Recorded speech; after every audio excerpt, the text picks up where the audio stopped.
Hola chicas y chicos, esta es la teoría que necesitamos para definir el teorema de transporte de Reynolds, una de las herramientas más importantes de la mecánica de fluidos, y veremos un tema que tiene que ver con la conservación de la masa. Todo esto con el fin de que ustedes tengan las herramientas para poder hacer ejercicios de la manera más simple posible. Ya sabemos que un fluido es una cantidad de materia que se mueve libremente e interactúa con su entorno y por lo tanto está gobernada por leyes físicas, que vamos a abreviar como LF. En fluidos, las dos formas como estas leyes físicas pueden ser aplicadas son las siguientes. La primera se denomina como aproximación al sistema y es una aproximación lagrangiana, es decir, estamos siguiendo las partículas a medida que ellas van, en este caso, por la tubería que ustedes pueden ver en la parte derecha. Este tipo de metodologías se utiliza para estudios de contaminación en ríos, en donde se quiere conocer la trayectoria de los contaminantes en el tiempo, y ustedes tendrán una mayor aproximación a estos temas cuando estén en la clase de modelación ambiental. La segunda aproximación es la aproximación al volumen de control, y esta es una aproximación euleriana. Como nosotros habíamos visto anteriormente, lo que tenemos ahora es una región en el espacio, un volumen de control, y hay unas partículas de masa conocida que entran y salen de la superficie de control y el volumen de control. Esta aproximación es utilizada en balances de masa, momentum y energía, que son los que estaremos aplicando en esta clase. Sin embargo, estas leyes físicas aplican a la materia y no a una región en el espacio, como sería la aproximación al volumen de control. Por lo tanto, necesitamos una herramienta para poder aplicar dichas leyes. Esta herramienta se conoce como el teorema de transporte de Reynolds o el método del volumen de control. Aquí algunas consideraciones importantes. En general, la masa de un fluido confinado, es decir, está en una tubería, por ejemplo, como la que vemos en la parte derecha, cruzará la superficie de control y la masa dentro del volumen de control podrá cambiar en el tiempo. Es decir, yo puedo abrir una llave, el agua fluirá a través de una tubería, la puedo cerrar y el agua dejará de fluir. Es decir, si yo tengo una zona como el volumen de control que ustedes ven o la superficie de control que ustedes ven en la mano derecha, la masa que entra y sale al volumen de control puede cambiar en el tiempo y la masa dentro del volumen de control también podrá cambiar. La masa en el volumen de control la podemos calcular como se muestra en esta ecuación. La masa en el volumen de control es simplemente la integral de un diferencial de masa y nosotros sabemos que la masa está dada por la densidad y el volumen, por lo tanto podemos hacer la integral dentro del volumen de control de la densidad y el volumen. Otra consideración importante es que el volumen de control se puede deformar en el tiempo, aumentará o disminuirá, así como moverse y o girar en el espacio. A nosotros nos interesan más los casos en los que los tanques, por ejemplo, están en un tiempo cero con ese volumen de control, están completamente llenos, pero como tenemos un orificio, el volumen de control puede cambiar, es decir, se está deformando en el tiempo. ¿Esto qué quiere decir? Que el cambio de la masa en el volumen de control se debe analizar en cada caso. Para el tiempo igual a cero para un tanque muy grande, lo que tenemos es estado estable, que es lo que hemos venido analizando en las clases anteriores. Es decir, que el cambio de la masa con respecto al tiempo es igual a 0. Sin embargo, si el tanque se está desocupando, como en el caso del tiempo igual a 1, tendremos un estado transiente. La masa está cambiando en el tiempo y por eso este diferencial es diferente a 0. Vuelvo y recalco, esto se debe analizar en cada situación. Otra consideración es que la cantidad de masa dentro de un sistema es siempre una cantidad fija. Repito, es siempre una cantidad fija. Por esta razón, la masa, calculada como hicimos anteriormente, el cambio de la masa, es igual a 0. Entran 5 bolitas, salen 5 bolitas. La masa únicamente puede transformarse, pero esto no es tema de este curso. Nosotros no hablaremos de reacciones en este curso, como en otros cursos como química ambiental, como potabilización, como tratamiento de aguas residuales, como calidad del aire. En esos cursos ustedes tendrán aproximación a reacciones que tendrán en cuenta esas transformaciones. Vamos a hacer ahora un paréntesis. En las clases anteriores vimos que el caudal está dado por la velocidad multiplicada por el área, donde B es la velocidad media y la podemos representar con B con una rayita arriba y A es el área transversal de la conducción. Aquí tenemos un ejemplo de una conducción, flujo uniforme. Podemos ver el perfil de velocidades que son constantes, es decir que la velocidad media es igual a la velocidad en un determinado momento. Y tenemos un par de áreas, un área al principio de la tubería o al principio del volumen de control y un área a la salida del volumen de control. Por lo tanto, el caudal neto que entra y sale de la superficie de control se puede calcular como B2A2 menos B1A1. Neto significa lo que sale menos lo que entra. Si ustedes tienen un balance en el banco, el balance neto es lo que ustedes retiran menos lo que ustedes están depositando. Es el mismo concepto. No siempre la velocidad que entra o sale de la superficie de control lo hace perpendicularmente al área. Es decir, nosotros podemos tener una situación como la que se muestra en esta figura. El vector de área, el área se puede representar siempre por un vector, en este caso no es paralelo al vector de velocidad. Para estos casos el caudal se calcula de la siguiente manera. Nosotros necesitaríamos el vector n, que en este caso sería un vector normal a la superficie multiplicado por el vector de área.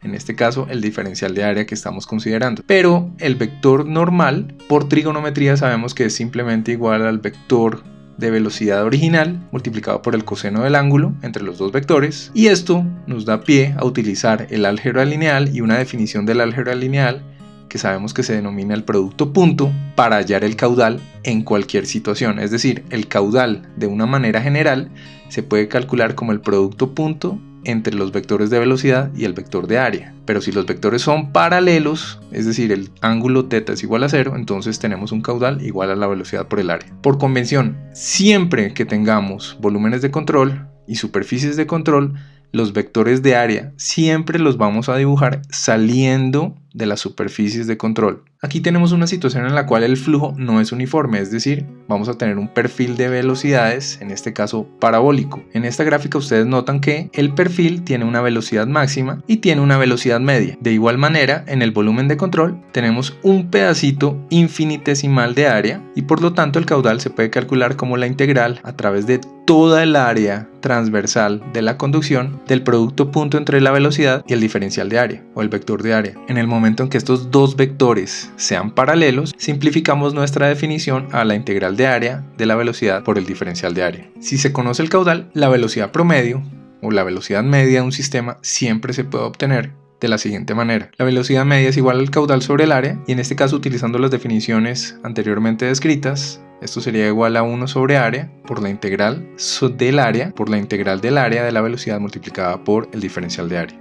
Para una tubería o un conducto con cambio de dirección, es decir, en 2 dimensiones o en 3 dimensiones, es mejor trabajar siempre con vectores. De esta manera vamos a tener las convenciones que ustedes pueden ver en la gráfica de la izquierda. Recuerden, los vectores de área siempre están saliendo de la superficie de control, como ustedes pueden ver en este dibujo. Por otro lado, las velocidades, por un lado entran y por el otro lado salen. Están siguiendo el flujo del fluido que estemos analizando. El caudal va a ser igual a la sumatoria de las salidas menos las entradas, o de manera general simplemente la sumatoria de los productos punto de la velocidad y los vectores de área. En este caso tenemos que el caudal va a ser igual a un vector de velocidad 1 producto punto el área 2 más el vector de velocidad 2 por el área número 2. Teniendo en cuenta ahora los ángulos que forman los dos vectores, tenemos que los dos primeros vectores de velocidad y área forman un ángulo de 180 grados y los dos segundos vectores de velocidad y área forman un ángulo de 0 grados. De esta manera obtenemos que el caudal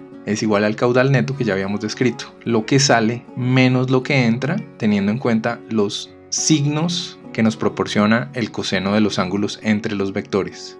De manera similar, para el flujo de masa o el flujo másico, cuyo símbolo se representa con una M y un puntico en la parte superior, recuerden que ese puntico lo que quiere decir es el cambio de algo con respecto al tiempo, cambio de masa en este caso con respecto al tiempo. Esta es una definición muy simple y es igual a la densidad multiplicada por el caudal, y aplicando las definiciones anteriores, entonces lo que tendríamos es un escalar, la densidad multiplicada por el producto punto entre dos vectores. Para flujo uniforme tendríamos algo de esta manera, y teniendo en cuenta que los líquidos tienen la misma densidad, el mismo líquido que entra es el mismo que sale en un flujo confinado como el que vemos en la figura de la izquierda, finalmente lo que vamos a tener es un flujo neto. Por favor, detenga este video y revise cada una de las ecuaciones y los ángulos entre los vectores que fueron considerados. Ahora hablemos del teorema de transporte de Reynolds. Recuerden, la herramienta para poder comunicar las leyes físicas a un volumen de control. Y para esto tenemos que utilizar algo que se denominan las propiedades extensivas e intensivas. Una forma generalizada de representar las leyes físicas es por medio de propiedades extensivas e intensivas. Es decir, vamos a utilizar una formulita muy sencilla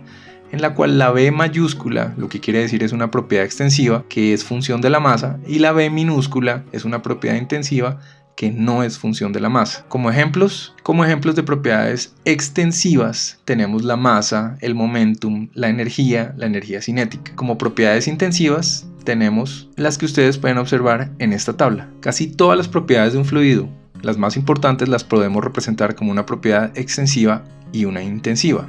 Entonces, de manera general, vamos a considerar el flujo, ahora no de una masa, no de un caudal, vamos a generar o vamos a considerar el flujo de una propiedad extensiva a través de una conducción. Aquí tenemos un sistema en el tiempo t, un sistema confinado en el cual tenemos un volumen de control y tenemos sombreada una propiedad extensiva que queremos analizar. Esa propiedad extensiva tiene un valor de v en el volumen de control en el tiempo t y hay un pedazo pequeño de esa propiedad que va a entrar en ese tiempo. Es decir, la propiedad extensiva v en el sistema en un tiempo t es igual a la propiedad extensiva en el volumen de control en el tiempo t más delta v de un pedacito pequeño que está entrando. En un tiempo t más delta t vamos a tener lo mismo, pero ese pedacito que teníamos antes en el tiempo t que estaba entrando al volumen de control ahora está saliendo. Y de manera similar entonces podemos representar la propiedad extensiva en el sistema en un tiempo t más delta t. Ahora vamos a determinar la tasa de cambio en el sistema de la propiedad extensiva. La tasa de cambio de la propiedad extensiva la representamos con el diferencial de bcis sobre dt y aplicando las propiedades de una derivada, esto es igual al límite cuando delta t tiende a 0,